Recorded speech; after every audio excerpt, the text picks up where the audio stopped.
Bismillahirrahmanirrahim. Alhamdulillah Rabbil Alamin. Wassalatu wassalamu ala ashrafil anbiya wal mursalin.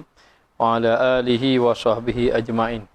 Subhanaka la ilma lana illa ma 'allamtana innaka antal alimul hakim. Rabbi shrah li sadri wa yassir li amri wa hlul 'uqdatam min lisani yafqahu qawli. Segala puji dan puji bagi Allah Subhanahu wa taala yang telah memberi nikmat kepada hamba-hambanya sebagai ujian daripada Allah, dan segala puja dan puji bagi Allah Subhanahu wa taala yang tidak memberikan kepada hambanya sesuatu yang memberi mudarat kepada hambanya, yang di dalamnya mengandungi pelbagai hikmah. Selawat dan salam ke atas junjungan besar Nabi kita Muhammad sallallahu alaihi wasallam, dan juga kepada ahli keluarganya, para sahabat, golongan tabi'in, tabi'un tabi'in, dan mereka yang mengikuti baginda Rasulullah sallallahu alaihi wasallam. Alhamdulillah kepada para jemaah sekalian, bersyukur kita kepada Allah kerana pada malam ini kita masih lagi di dalam bicara ilmu kitab hikam, membahaskan kitab hikam dalam bicara ilmu pada malam ini. Dan insya-Allah kita pada malam ini akan menyambung pembacaan kitab kita ini, kitab hikam karangan daripada Tengku Pulau Manis, huraian daripada Tengku Pulau Manis, dan juga kepada para jemaah sekalian didoakan agar semua dalam kebaikan dan dijauhkan daripada segala musibah, wabak dan seumpamanya. Jadi insya-Allah malam ini kita sambung pada muka surat 88. Qala musannif rahimahullahu ta'ala wa nafa'ana bi'ulumihi fid dharain amin. Berkata Syekh Ibnu Athaillah As-Sakandari di dalam matan hikamnya, famata kunta idza a'taita basatakal al-ata' wa idza mana'ta qabadaka al-man'u fastadillu bidzalika ala wujudika tufuliyatika wa adamu sidqika fi ubudiyatika. Maksudnya, maka manakala ada engkau apabila dianugerah engkau, maka menyukakan akan dikau anugerah itu. Yakni apabila Allah memberi kepada kamu anugerah, satu benda nikmat, lalu kamu gembira, menyukakan akan dikau anugerah itu. Dan apabila ditegahkan akan dikau, dan apabila Allah Ta'ala tidak memberi apa yang kamu inginkan, ditegahkan engkau, maka mendukakan akan dikau tegah itu, maka kamu berduka cita kerana kamu tak dapat apa yang kamu kendaki. Maka mengambil dalil engkau dengan yang demikian itu sebagai dalil apa yang berlaku pada kamu apabila sahaja kamu diberi nikmat, kamu gembira, dan apabila tidak diberi nikmat ataupun tidak diberi apa yang kamu inginkan, kamu berduka cita. Itu sebagai dalil bahawa engkau itu maka mengambil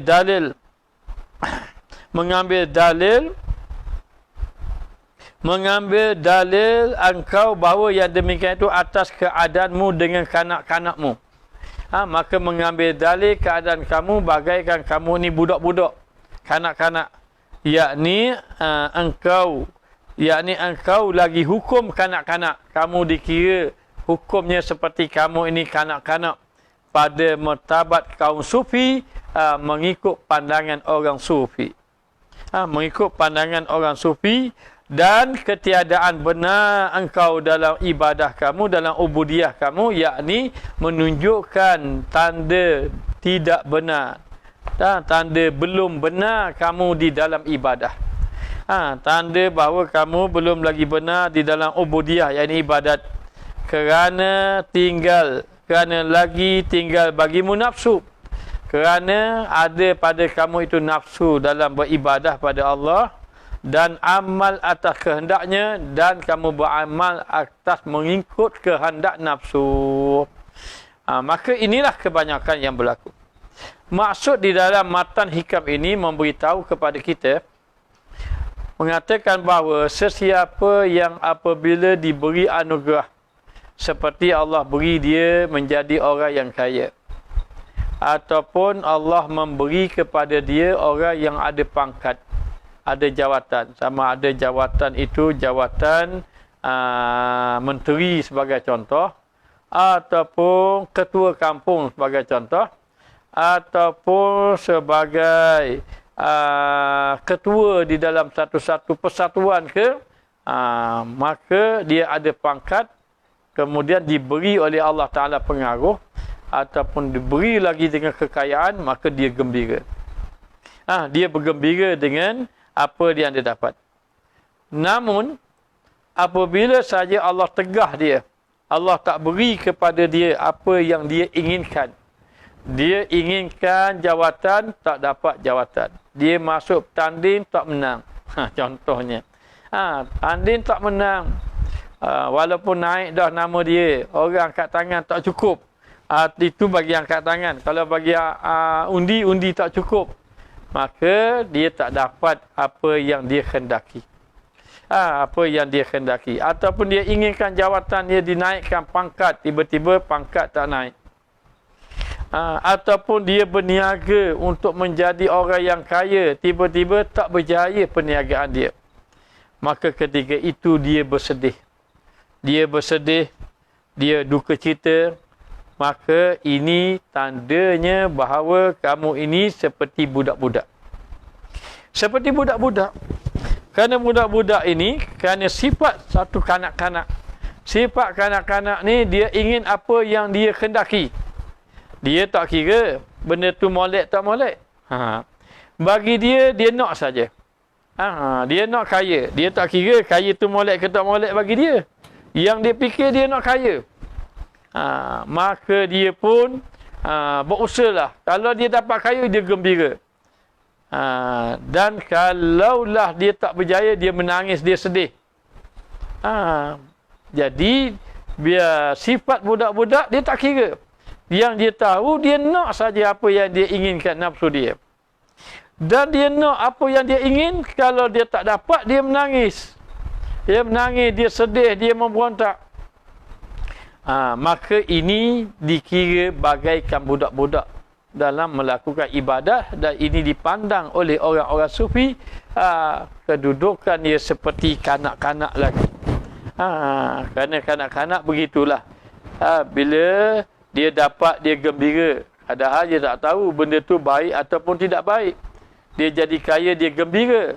Padahal dia tak tahu. Sesuatu nikmat yang Allah beri kepada dia, satu nikmat. Akan tetapi nikmat itu menyebabkan dia ini kurang dengan Allah, berjauhan dengan Allah. Dengan nikmat itu menyebabkan dia lalai kepada Allah Ta'ala. Maka itu istidraj daripada Allah. Itu bermakna penghinaan daripada Allah. Kalau dia dapat satu nikmat, nikmat itu menyebabkan dia jauh daripada Allah. Dan apabila dia dapat satu musibah, musibah itu menyebabkan dia dekat pada Allah, itulah bagus, itu nikmat. Tapi bila dapat musibah, dia ini rasa sedih, rasa berduka cita, rasa tidak mahu terima. Maka ini tanda dia bagaikan kanak-kanak lagi. Maknanya dalam keadaan dia itu tidak benar dalam beribadah kepada Allah. Kerana sesungguhnya dia beribadah kerana inginkan apa yang ia kehendaki nafsunya. Dia beribadah untuk menghendaki nafsunya sahaja. Itulah yang dia fikirkan. Maka ini dikira orang itu tidak benar dengan Allah Subhanahu wa ta'ala.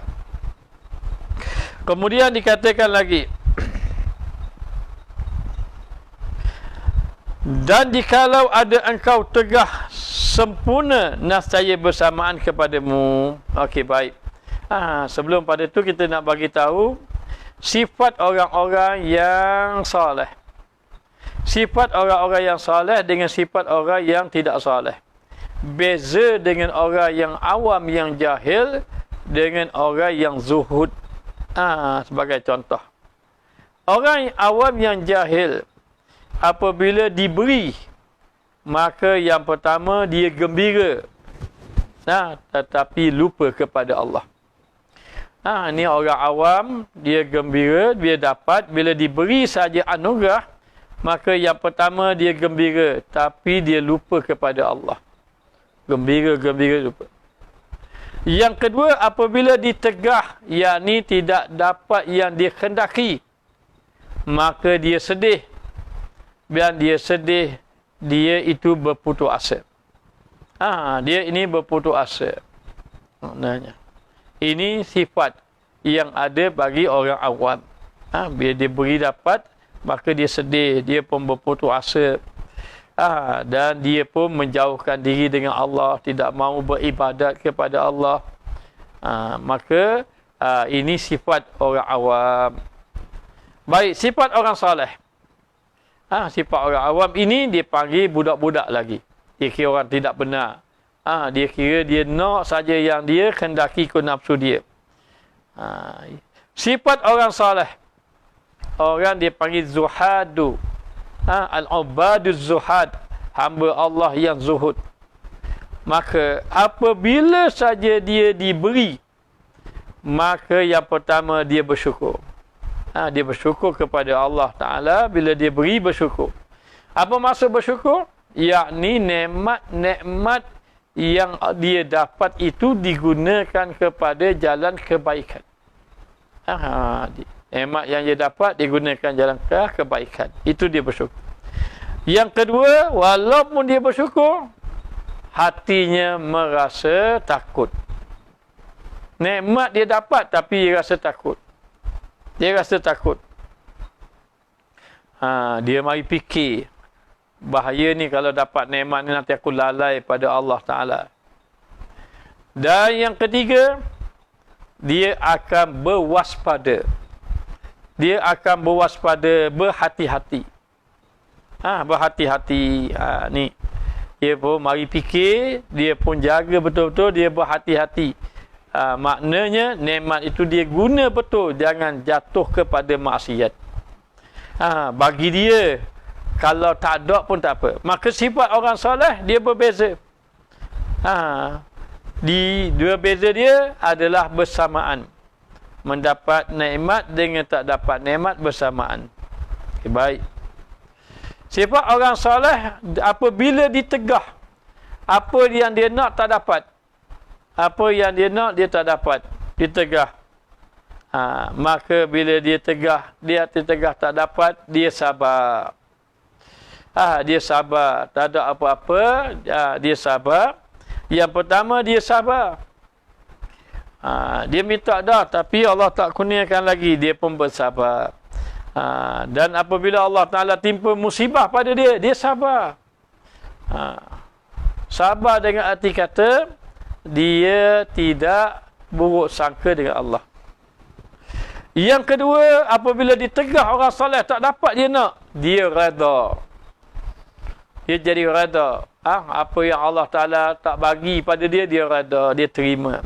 Apa saja yang Allah Ta'ala maknanya tak kurniakan kepada dia, dia terima. Dan yang ketiga, dia melihat hikmah di sebaliknya. Mungkin Allah Ta'ala dia inginkan kaya contohnya, tetapi tak dapat jadi orang kaya. Dulu Ustaz pernah berdoa di hadapan Kaabah, ya Allah, ya Tuhanku, jadilah aku kaya. Main mikir depan Kaabah, tahu duduk depan Kaabah terkejut. Nak masuk depan Kaabah ni ramai sangat orang tolak. Kita tak tolak orang, orang tolak kita. Dan jalan-jalan mungkin kita tertolak orang, mungkin tiba-tiba duduk depan Kaabah, doa, ya Allah Tuhanku, jadilah aku orang kaya. Sampai sekarang tak jadi jutawan.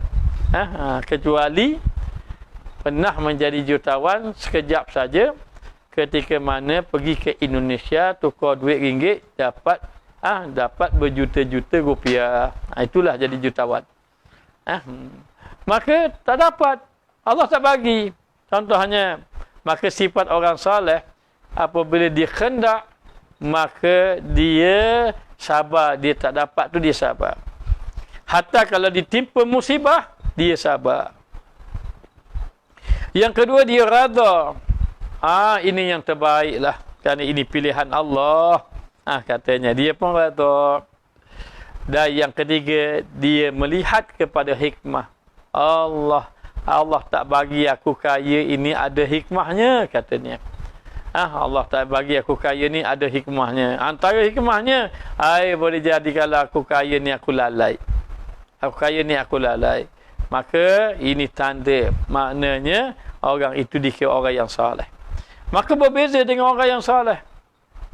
Sayyidina Umar Al-Khattab radhiyallahu anhu.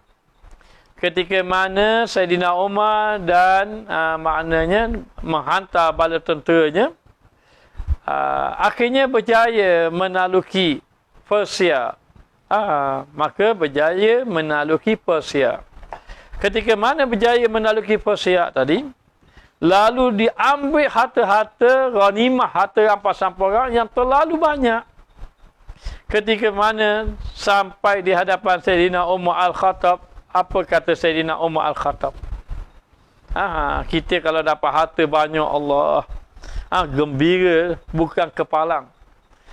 Ketika mana orang hantar harta ghanimah yang banyak, dan ketika zaman Rasulullah pun tidak menaluki Persia.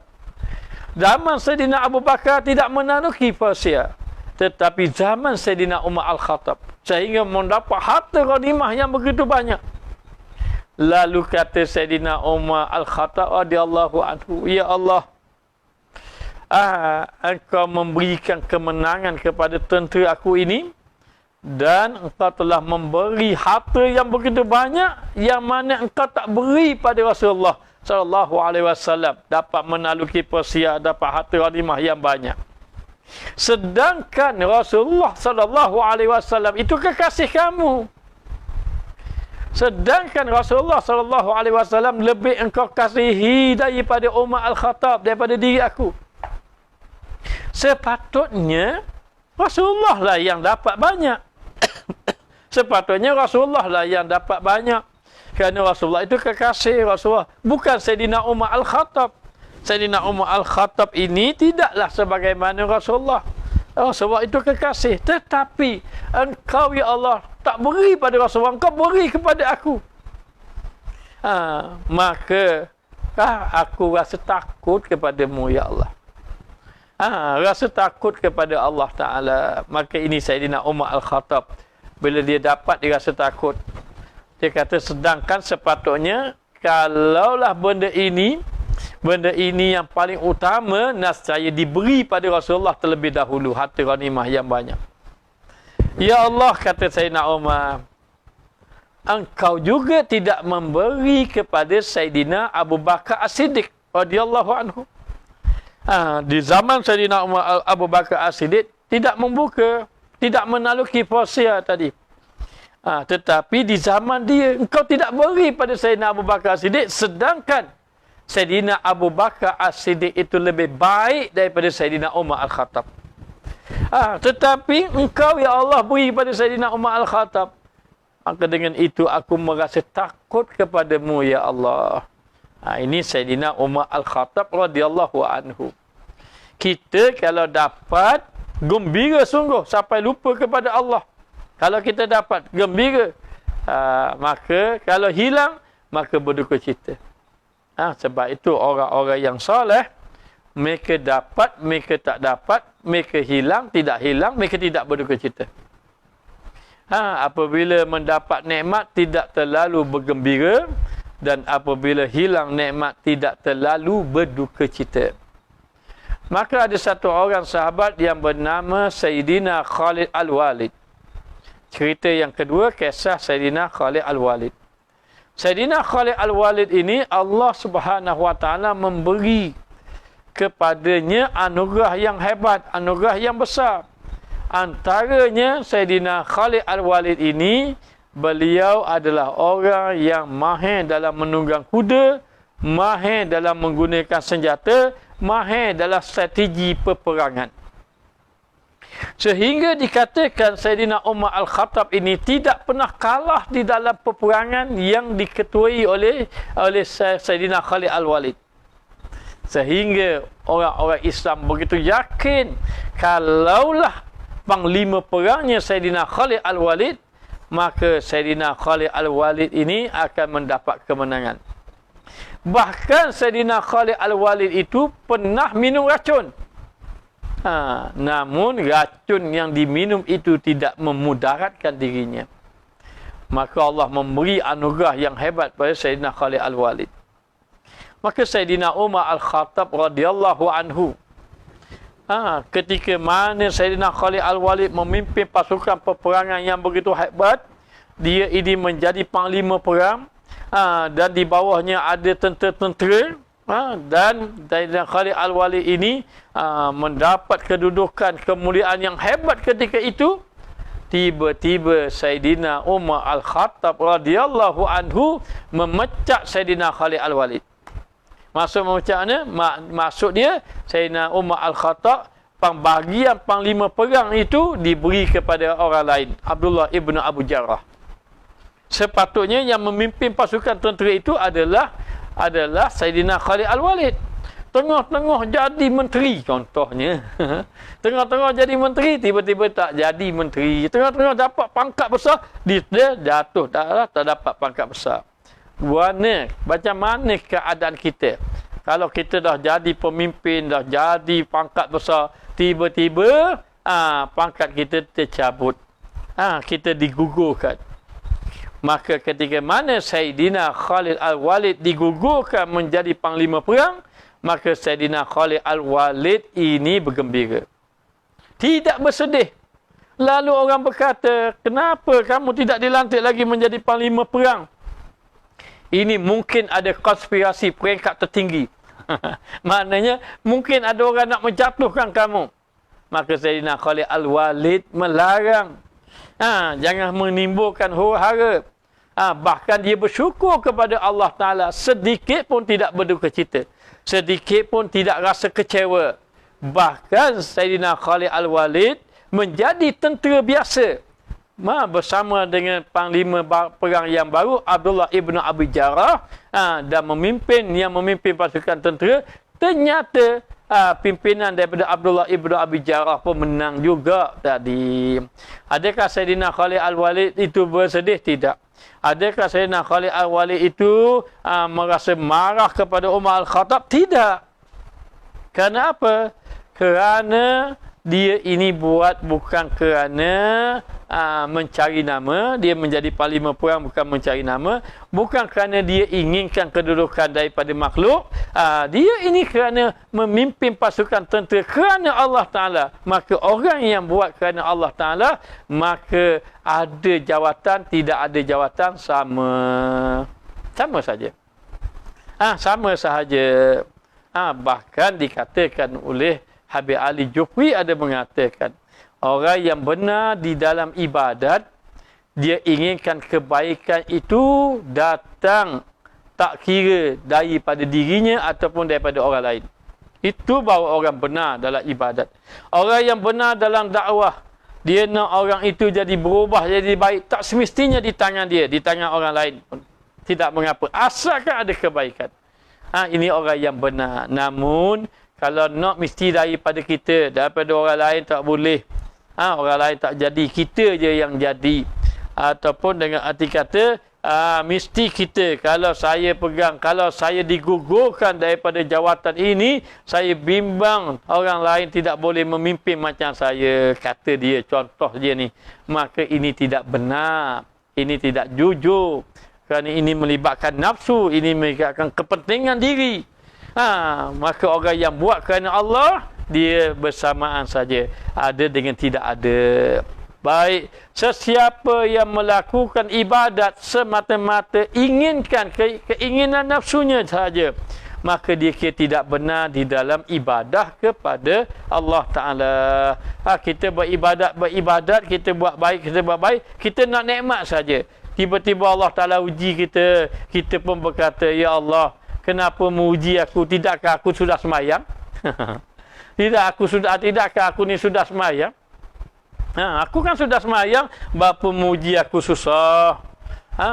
Aku ini tak buat maksiat pun, aku tidak berzina, aku tak minum arak, aku tidak berjudi. Dah berapa? Ya Allah, kenapa lah Engkau beri aku timpa kesusahan? Maka bila ditimpa kesusahan, dia ini dalam keadaan tidak gembira. Dia tidak gembira, dia bersedih. Tetapi dia nak nikmat saja semata-mata. Kesedihan, maknanya bila ada ujian musibah, dia tidak mahu. Maka dikira ini tidak benar dalam melakukan ibadah kepada Allah. Dan bagaimana yang benarnya dalam melakukan ibadah kepada Allah? Maka kita tengok bagaimana orang-orang soleh dalam melakukan ibadat. Dan katanya, jikalau ada engkau teguh sempurna iman kamu, nescaya bersamaan kepadamu tiap-tiap barang perbuatan. Tiap-tiap barang perbuatannya bagimu, maka sama saja. Allah bagi nikmat, alhamdulillah. Allah tarik nikmat, alhamdulillah. Allah bagi sihat, beribadat. Allah bagi tak sihat, beribadat. Allah bagi duit banyak, infak banyak. Allah bagi duit sikit, infak sikit. Infak tetap infak. Ibadat tetap ibadat. Allah bagi sihat, boleh semayang berdiri. Allah bagi sakit, mayang duduk. Maknanya ibadat tetap beribadat. Maka tadi ada satu kita telefon tadi, dia sakit, duduk hospital. Sakit COVID. Dia kata Allah Ta'ala tarik, saya tak boleh nak semayang. Ya, walaupun ditarik, Allah Ta'ala tarik, tak boleh nak semayang diri, boleh semayang duduk. Kalau tak boleh semayang duduk, boleh semayang baring. Dah kalau tak boleh nak bangun macam mana? Kalau tak boleh nak bangun, semayang saja walaupun tidak ada air semayang. Semayang hormat waktu. Nanti bila sihat, nanti diizinkan oleh Allah, qada. Maka orang yang benar di dalam ibadat, dia beribadat bukan kerana setelah Allah memberi nikmat baru rajin beribadat. Bila Allah Ta'ala ditimburi musibah, baru tak semangat beribadat. Maka dikira tidak benar lagi kamu dalam beribadah kepada Allah Subhanahu Wa Ta'ala. Dan apabila sempurna, nescaya bersamaan kepadamu tiap-tiap barang perbuatannya bagimu, maka kamu akan bersamaan. Bila Allah Ta'ala beri nikmat, beri ujian, bersamaan. Tetap ibadat, tetap melakukan ibadat. Maka inilah timbangan yang didatangkan oleh orang murid, iaitu seorang murid tadi. Itu halnya di dalam kurnia dan tegah. Dalam hal kurniaan Allah bagi, kita bersyukur, kita tetap beribadat. Dalam Allah Ta'ala tegah, Allah Ta'ala tak bagi apa yang kita inginkan, maka tetap beribadat. Dalam keadaan sehat beribadat, dalam keadaan sakit beribadat. Dan juga puji dan juga cela.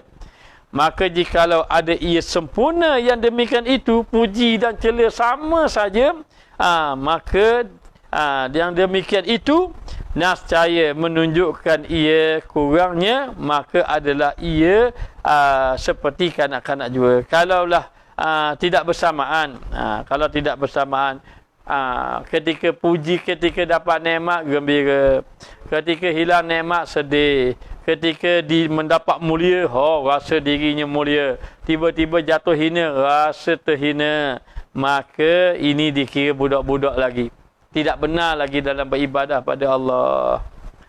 Maka macam mana? Mesti bersamaan. Kerana bersamaan itu mendatangkan bukti bahawa dia ini benar dengan Allah Subhanahu Wa Ta'ala. Maka apabila saja kita kena ingat, sebagai contoh, Allah Ta'ala jadi kita kaya, dapat kita kaya, kita gembira, gembira kita jadi kaya. Tapi kita kena ingat, kadang-kadang kekayaan itu membawa kebinasaan. Allah Ta'ala jadikan kita miskin, kita bersedih. Tapi kadang-kadang bila kita miskin, Allah Ta'ala jadikan kita ini orang yang zuhud, orang yang tawakal, orang yang tidak sibuk dengan dunia. Itu kadang-kadang kebaikan tu ada, kita tak nampak. Tapi kita tidak mahu. Tidak mahu. Dan kita menunjukkan kesedihan kita, menunjukkan kita ini dalam keadaan seolah-olah tidak berpuas hati dengan Allah, maka ini binasa. Ini binasa. Satu orang datang jumpa, dia kata, Ustaz, Satu orang datang jumpa. Dia kata, saya ini Allah Ta'ala bagi, saya sudah belajar, saya masuk universiti, saya ada ijazah. Tapi kenapalah saya punya kerja, saya bekerja, tak dapat gaji ijazah. Gaji yang murah saja gitu. Kemudian rezeki saya tak luas. Ustaz, kenapalah Allah Ta'ala tak luaskan rezeki saya? Maka Ustaz pun tanya, kamu datang dengan apa? Saya datang dengan kereta. Oh, dengan kereta? Ingat jalan kaki dengan kereta. Kalau begitu, Alhamdulillah lah. Kenapa? Kerana susah-susah kita, ada lagi orang yang lebih susah daripada kita. Jadi kita terima saja. Selagi mana Allah Ta'ala bagi nikmat, terima. Dan ini ujian Allah beri. Sebenarnya kita tak tahu ni. Kita nak saja. Kalau boleh nak kaya, mana tahu kalau Allah Ta'ala bagi kaya kan, kita lalai pada Allah. Kerana sesungguhnya banyak manusia yang apabila diberi nikmat, dia lalai kepada Allah Subhanahu Wa Ta'ala. Bahkan orang awam itu kadang-kadang terhalang itu lebih baik daripada diberi. Kenapa? Orang awam kebanyakannya, orang macam kita yang lalai ini, kadang-kadang bila terhalang itu, lebih dekat dengan Allah. Contohnya apa? Nak sihat, tiba-tiba sakit. Sabit sakit dengan sebab sakit tadi menyebabkan orang tadi rajin beribadat, mengingati Allah Subhanahu Wa Ta'ala. Maka baik kita tengok lagi di sini. Dan kata, ketahui olehmu bahawasanya tiada sampai hamba itu kepada maqam adab serta Allah. Orang itu tidak dikira benar-benar beradab dengan Allah Ta'ala hingga tegah itu terlebih baik kepadanya daripada kurnia. Orang itu tidak sempurna lagi kedudukan dia kepada Allah. Selagi mana dia ini tidak dapat menjaga adab dengan Allah. Di antaranya maqam orang yang beradab itu, apabila dia ini ditegah, maka bagi dia ditegah itu lebih baik. Okey, baik. Dia nak sihat, tiba-tiba tak dapat sihat, maka dia kata, aku sakit ni lebih baik pada sihat. Kenapa? Kerana hati aku nak sihat. Nak sihat itu daripada diri aku. Tetapi sakit daripada Allah. Kalau begitu daripada Allah lebih baik. Nak kaya. Kaya itu daripada diri aku. Tapi Allah jadi miskin. Miskin itu daripada Allah. Kalau begitu miskin lebih baik. Kerana daripada Allah Ta'ala. Sesiapa yang beranggapan begitu, sangkaan bagaimana bersangka baik dengan Allah begitu, ini tanda. Tanda apa? Tanda bahawa sesungguhnya dia ini ada adab dengan Allah. Dia ada adab dengan Allah. Kerana menerima segala ketetapan dengan Allah. Jadi, macam kita lah. Kalau kita kata kita bagi kepada satu orang tadi. Tiba-tiba satu orang tu kita pun bagi. Tiba-tiba dia komplain. Apa bagi saya tak nak yang macam ni. Apalah bagi saya hak molek tu hak gini. Kenapa tak beri hak molek lagi? Contohnya. Maka ketika mana kita beri pada seseorang tadi sesuatu, tiba-tiba orang tu kata, tak molek ni. Saya nak hak begini. Orang itu dikira tidak ada adab. Maka orang itu dikira ada adab dengan Allah. Apa-apa yang Allah beri kepada dia, dia terima. Sama ada diberi ataupun ditegah. Kerana menganggap bahawa ia datang daripada Allah. Mana-mana yang datang daripada Allah Ta'ala, itulah yang terbaik. Baik. Contohnya, kita nak ada pangkat. Tapi tak dapat pangkat. Maka itu terbaik. Sesuka itu pilihan. Alhamdulillah. Allah Ta'ala beri terbaik yang tu. Begitulah juga orang kadang-kadang. Kalau dia seorang pendakwah contohnya, dia nak pengikut ramai. Kalau boleh dia nak jadi dia pendakwah nombor 1. Tiba-tiba Allah Ta'ala beri orang lain. Bukan dia pendakwah nombor 1. Dia ingin masyhur. Tiba-tiba tak masyhur pun dia. Macam-macam dia buat. Maka dia pun rasa berduka cita. Itu dia tidak ada adab. Kerana apa? Tak terima apa yang Allah beri. Tapi orang yang ada adab, dia buat begitu, Allah Ta'ala bagi begitu, begitulah yang dia terima. Maknanya, itulah yang paling baik. Itulah yang paling baik. Itu tanda orang itu ada adab. Kalau tidak benar kamu dalam beribadah kepada Allah. Kerana apa? Kamu ingin kehendak kamu lebih daripada ataupun dengan kamu inginkan kehendak kamu sehingga kamu tidak bersetuju dengan kehendak Allah. Oh, begitu. Kiraan orang-orang sufi. Kira-kira orang sufi. Nak berniaga, nak untung hari ni dapat rugi. Maka memikirkan, kalau begitu rugilah yang terbaik. Alhamdulillah Allah Ta'ala rugi. Rugi ni terbaik sebenarnya. Kenapa? Kerana datang daripada Allah, pilihan Allah. Orang kata baik untunglah pada rugi. Maknanya tak apalah. Kerana kalau untung tu mungkin ada benda-benda yang tak bagus pada diri kita. Kerana untung tu kehendak kita. Tapi Allah Ta'ala rugi kehendak Allah. Maka dia lebih suka kehendak Allah. Ini orang yang sempurna adab dengan Allah. Ni kita tak sampai lagi tahap macam ni. Hanya dikatakan bahawa sehingga dikatakan terlebih baik, tegah itu terlebih baik kepadanya daripada kurnia. Dan sakit itu terlebih baik kepadanya daripada sembuh. Sehingga dikatakan sakit itu lebih baik daripada sembuh. Satu orang sakit tak bangun. Tidak bangun. Lalu bertahun-tahun terbaring. Di situlah dia makan, di situlah dia buang air. Dan orang pun marilah ziarah dia. Ramai-ramai yang datang ziarah, satu orang ziarah datang menangis. Dia tenang saja. Dia pun menangis. Dia kata, maka pesakit tadi tanya, kenapa engkau menangis? Oh, saya rasa kasihan dengan keadaan kamu. Saya setiap kali tengok kamu, saya rasa sedih sangat. Saya kasihan dengan keadaan kamu. Kamu tidur di sini, kamu baring di sini, kamu makan. Hatta kamu buang air pun di sini. Maka saya merasa sedih dengan apa yang kamu kena. Lalu dia kata, kenapa pula kamu bersedih dengan aku? Sedangkan ini yang aku suka. Kerana sepanjang Allah memberi kepada aku sakit, aku sentiasa ingat kepada Allah. Sedangkan selama ini, masa dulu aku sehat, aku tak banyak ingat pada Allah. Tapi ketika mana aku sakit, aku lebih banyak ingat pada Allah. Maka dengan itu aku merasakan keadaan begini lebih aku suka. Lebih aku sukai kerana bagiku keadaan ini lebih baik daripada apa yang aku inginkan.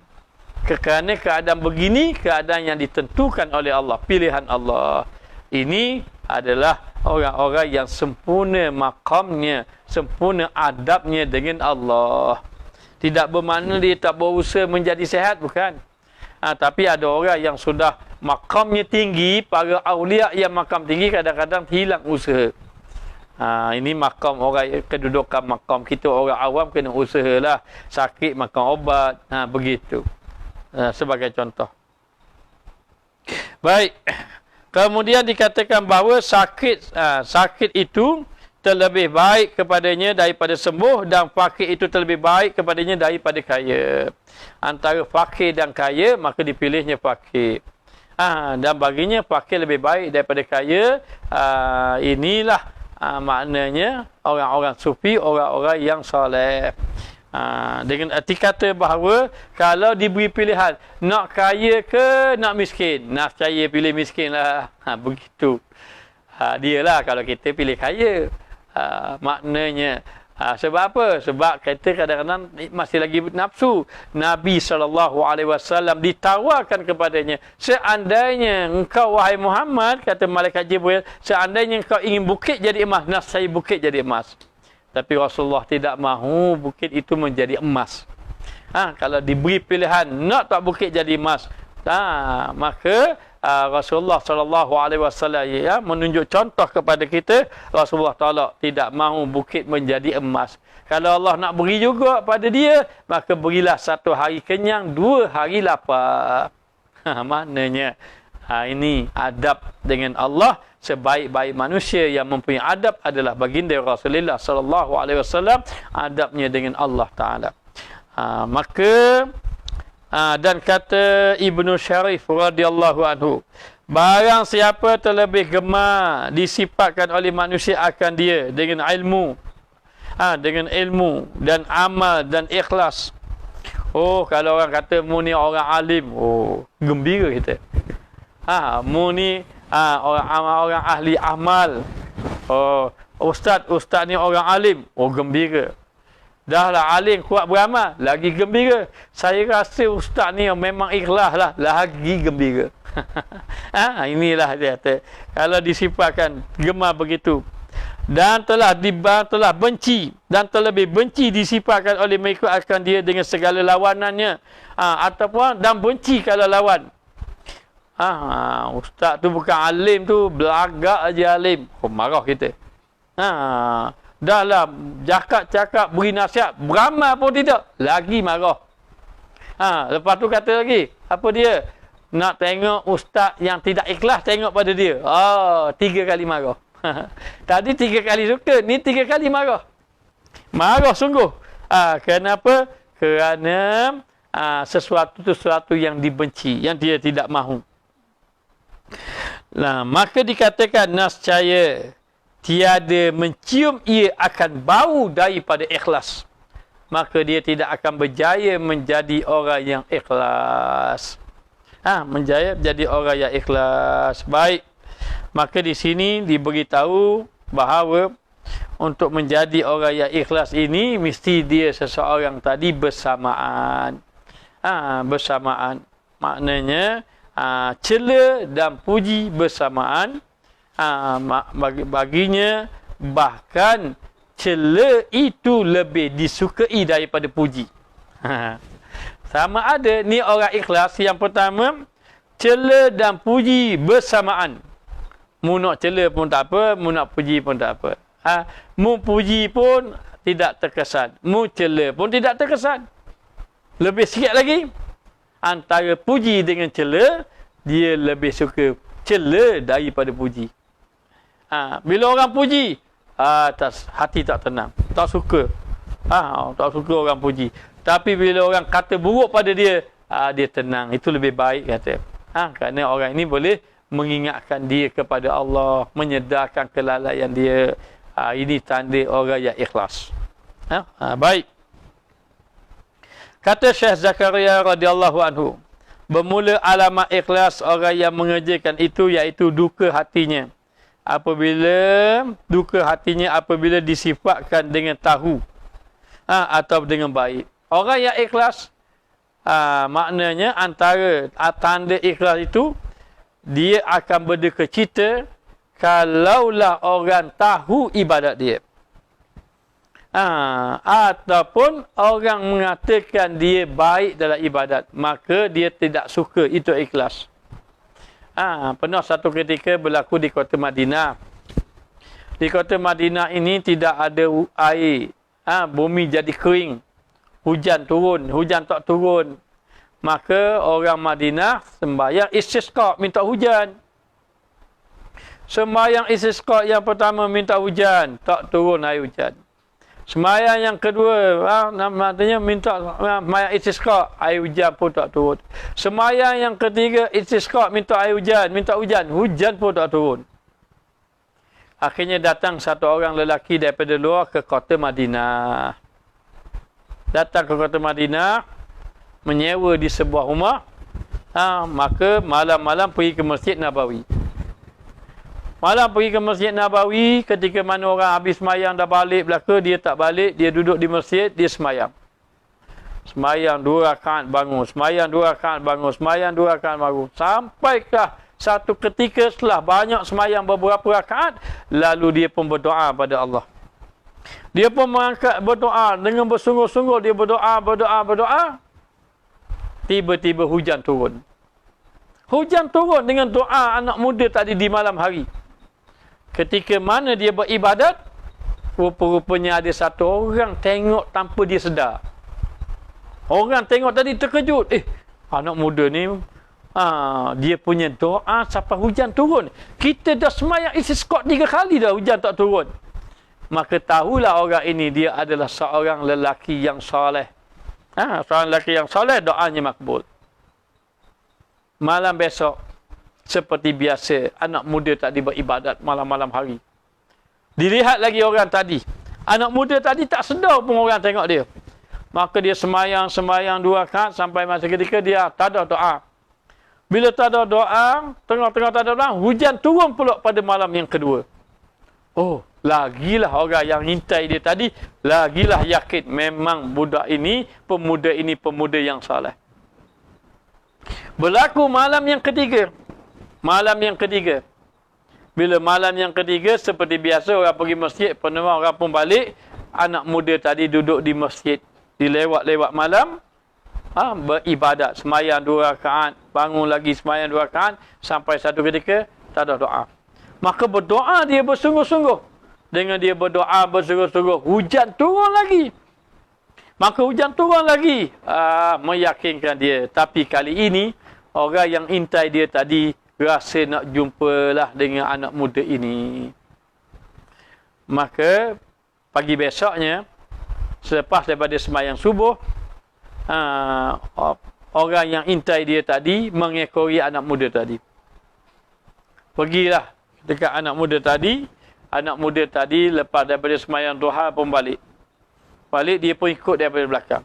Sampai kat rumah, akhir sekali orang tadi pun beri salam. Keluarlah anak muda tadi. Maka dia izin nak jadi tetamu. Bolehkah saya nak jadi tetamu kamu? Oh, silakan masuk. Dia pun bagi masuk. Maka dia pun layanlah tetamu dia tadi, bercakap baik-baik, maknanya sebagai tuan rumah dengan tetamu. Tiba-tiba sang tetamu tadi berkata, wahai anak muda, aku tahu kamu ni orang yang baru duduk di sini.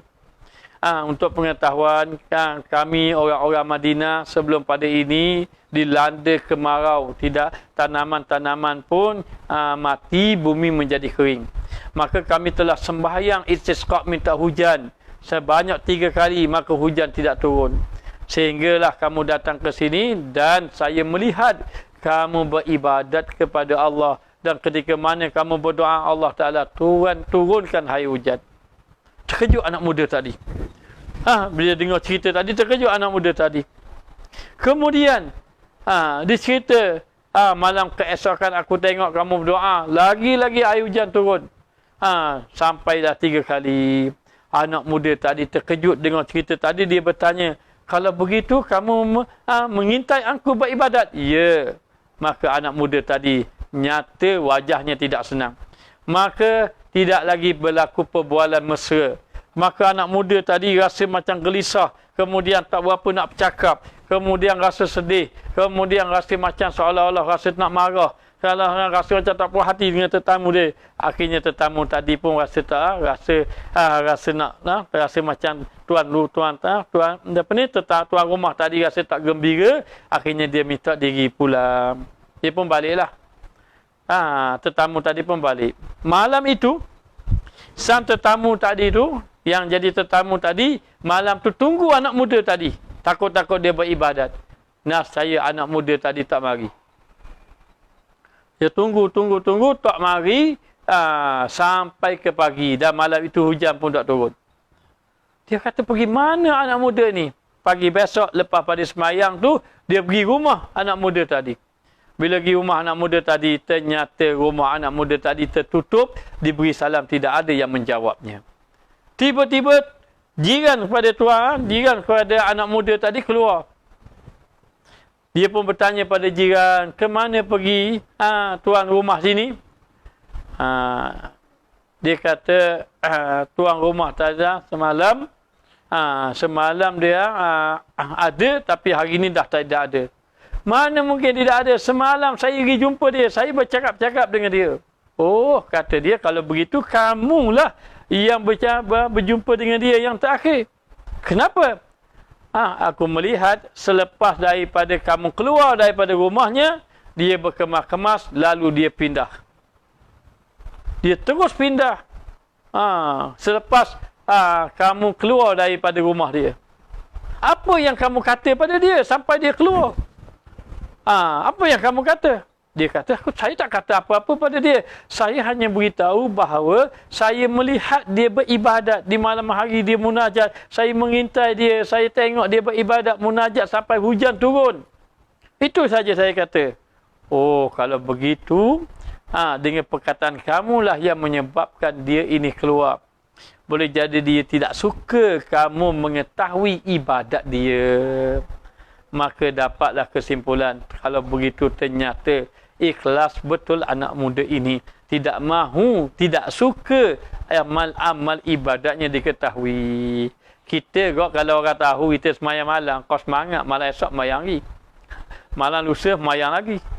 Kalau orang tahu, kita dapat tahu orang ni, kita baca Quran sama orang pun pakat kata, oi, ustaz tu tengok gitu tiap-tiap malam baca Quran, kau rajin baca Quran.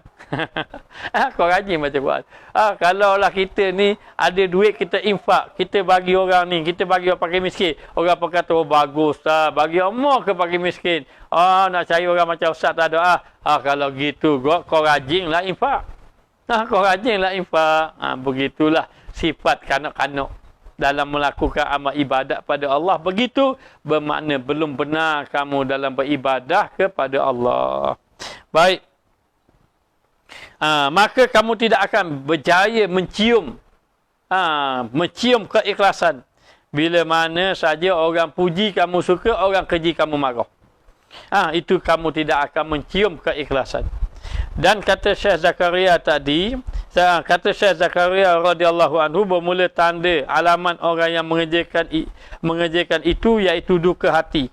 Alamat ikhlas. Alamat ikhlas tadi, orang yang mengerjakan itu iaitu tanda ikhlas, duka hatinya apabila disifatkan dengan tahu. Bila orang dapat tahu, amalnya dia rasa duka cita. Dengan baik. Kalau orang dapat tahu dia buat kebaikan, dia rasa duka cita. Dan suka hatinya bila disifatkan dengan jahil. Kalau orang kata dia alim, kalau orang kata dia alim, maka dia berduka cita. Kalau orang kata dia baik, rasa dia sedih. Tapi kalau orang kata dia ni jahil, dia gembira. Kalau orang kata dia jahat, dia gembira. Ustaz tu bukan alim sangat. Suka hati dia. Alhamdulillah. Ustaz ni maknanya belagak saja. Maknanya bukannya baik. Dapat tahu gembira dia. Ini tanda alamat dia ada keikhlasan. Ada keikhlasan. Bila orang kata dia baik, dia sedih. Bila orang kata dia alim, dia sedih. Bila orang kata dia jahil, dia gembira. Bila orang kata dia jahat, dia gembira. Ini tanda dia ikhlas. Maka adalah maksud yang dikehendaki itu bahawa bersamaan hati, bersamaan hanya di dalam puji dan tegah dengan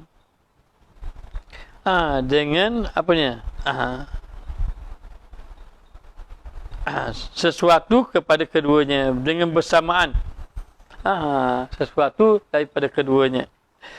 Baik, beginilah orang yang ikhlas ini, tanda orang yang ikhlas ada bersamaan pada 8 tempat. Bersamaan pada 8 tempat. Apa bersamaan pada 8 tempat ini? Maknanya yang pertama bersamaan ia ini, yang pertama bersamaan pada pujian. Ada 8 tempat bersamaan dia. Ini orang ikhlas. Pada 8 tempat. Yang pertama bersamaan pada pujian. Sama saja orang puji. Yang pertama pujian. Ataupun pada 4 tempat lah. Bersamaan pada pujian dan celaan. Ada 4 tempat. Orang puji, orang cela sama. Puji, cela sama. Orang puji tak apa. Orang cela pun tak apa. Bersamaan. Orang puji tak marah. Orang cela pun tak marah. Itu bersamaan. Yang kedua, kemuliaan dan kehinaan bersamaan. Mulia, orang muliakan pun tak apa, orang hina pun dia tak apa. Yang ketiga, ketika mana dia berduka dan juga gembira bersamaan saja. Maknanya, dan yang keempat, ketika mendapat pemberian dan terhalang pemberian bersamaan saja. Dapat duit gembira, tak dapat duit pun gembira kau, tak ada apa. Maknanya bersamaan saja keadaan dia. Tapi kalau bila berduka cita putus asa, bila gembira lupa, itu tidak. Itu tanda tidak ikhlas. Bila pujian, dapat pujian, rasa kuat. Bila dapat celaan, rasa lemah. Itu tidak lagi. Tidak lagi maknanya. Bila mana saja mendapat kemuliaan, rasa dirinya dah dapat hebat. Bila dapat kehinaan, rasa dirinya sangat hina, sangat lemah, dan itu tandanya tidak benar lagi di dalam ubudiyah kepada Allah. Maka apabila telah hasil kepada orang yang salik itu maqam sabar, redha, taslim, ada 3. Bila dia ini satu orang, bila dia ini yang berjalan pada Allah, dia sabar.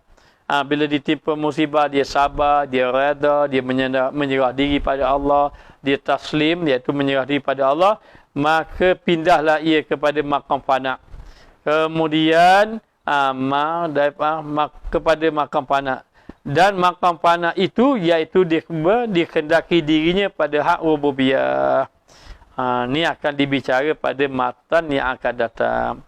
Maka hak Tuhan atas hamba itu bahawa ada hamba itu di dalam muradnya. Dan yang demikian itu terlebih tinggi segala makam, kerana bahawasanya orang yang salik itu selagi ada serta wujudnya pada halnya menuntut kepada Allah Ta'ala, orang yang dikehendaki bagi nafsunya, maka menuntut hampir kepada kemuliaan di dalam dunia dan di dalam akhirat, maka iaitu murid yang kanak-kanak. Jadi dikatakan selagi mana orang tu ada nafsu di dalam dirinya, nak kemuliaan dalam dunia, hatta nak kemuliaan dalam akhirat pun, dia kira dalam masih lagi kanak-kanak lagi. Maknanya bila seorang tu dia ada ibadat, apabila dia beribadat, dia inginkan sesuatu daripada ibadat dia tadi, maka dikira masih lagi kanak-kanak lagi.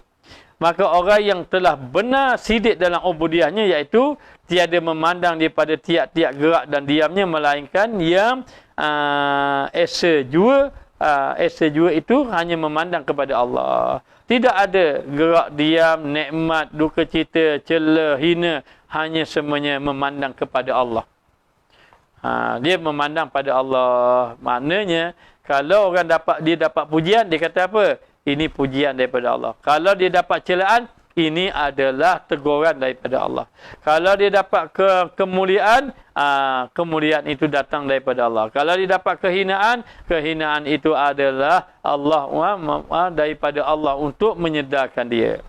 Begitulah keadaan orang-orang yang mana apabila dia beribadat, dia benar dengan Allah, dia melihat semuanya daripada Allah. Tidak ada nafsu.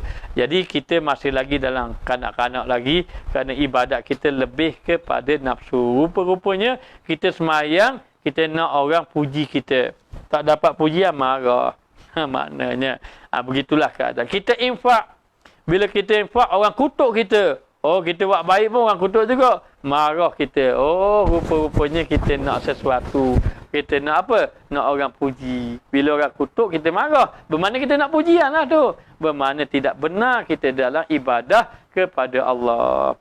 Moga-moga Allah Ta'ala selamatkan hati kita daripada mencari sesuatu selain pada Allah. Moga-moga Allah Ta'ala terima amal ibadat kita. Moga-moga Allah Ta'ala jadikan kita orang yang faham dalam melakukan ibadah kepada Allah. Dan kita mohon pada Allah agar Allah memperbaiki akhlak kita, memperbaiki ibadat kita. Yang paling penting kita mohon agar Allah menjaga kita daripada maksiat. Jadi sekadar ini saja yang dapat disampaikan. Dan Ustaz ucapkan kepada semua para jemaah, selamat menyambut hari kemerdekaan. Maka merdekakan diri kita daripada nafsu, merdekakan diri kita daripada tipu daya syaitan, merdekakan diri kita daripada tamak dengan dunia, dan merdekakan diri kita daripada maknanya orang-orang yang melalaikan kita kepada Allah.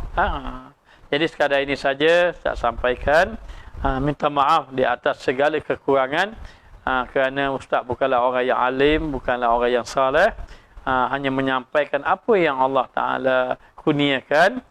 Jadi insyaAllah Moga-moga kita dapat bertemu lagi pada malam yang lain dalam bicara ilmu kita hikam. Jadi sekadar ini saja Ustaz sudahi dengan wabillahi taufiq wal hidayah. Wassalamualaikum warahmatullahi wabarakatuh.